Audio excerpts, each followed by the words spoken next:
ప్రియ సహోదరులారా, మీ అందరికీ దేవుని పేరిట శుభములు తెలియచేయుచున్నాను. మీరంతా బాగున్నారా?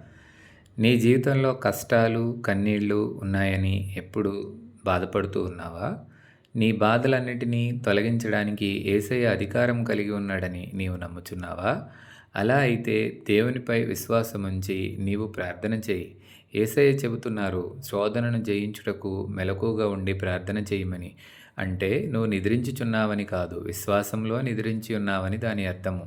నీవు ప్రార్థన చేసినట్లయితే నీ కష్టములన్నీ తీరిపోతాయి.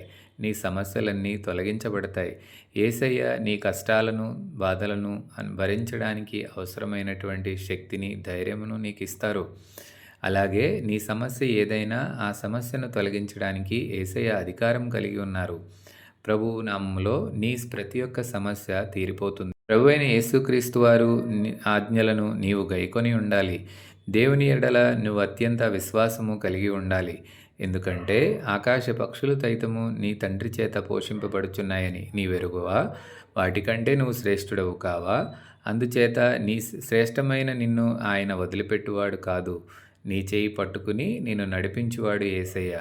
నీ సమస్య ఏదైనా, నీ కష్టం ఏదైనా, నీ బాధ ఏదైనా వాటన్నిటినీ తొలగించు అధికారము యేసయ్య కలిగి ఉన్నారు. కాబట్టి నీవు యేసయ్యను ఆనుకుని నీ సమస్య ఏదైనా ప్రార్థన చేయి. నీ కష్టము ఏదైనా ప్రార్థన చేయి. నీ బాధ ఏదైనా ప్రార్థన చేయి. ప్రార్థన అన్నిటికీ పరిష్కారం చూపిస్తుంది.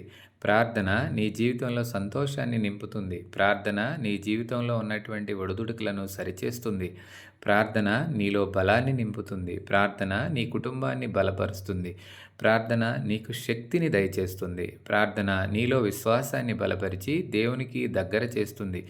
ప్రార్థన ద్వారానే దేవునితో నువ్వు సత్సంబంధువై ఉండగలుగుతావు.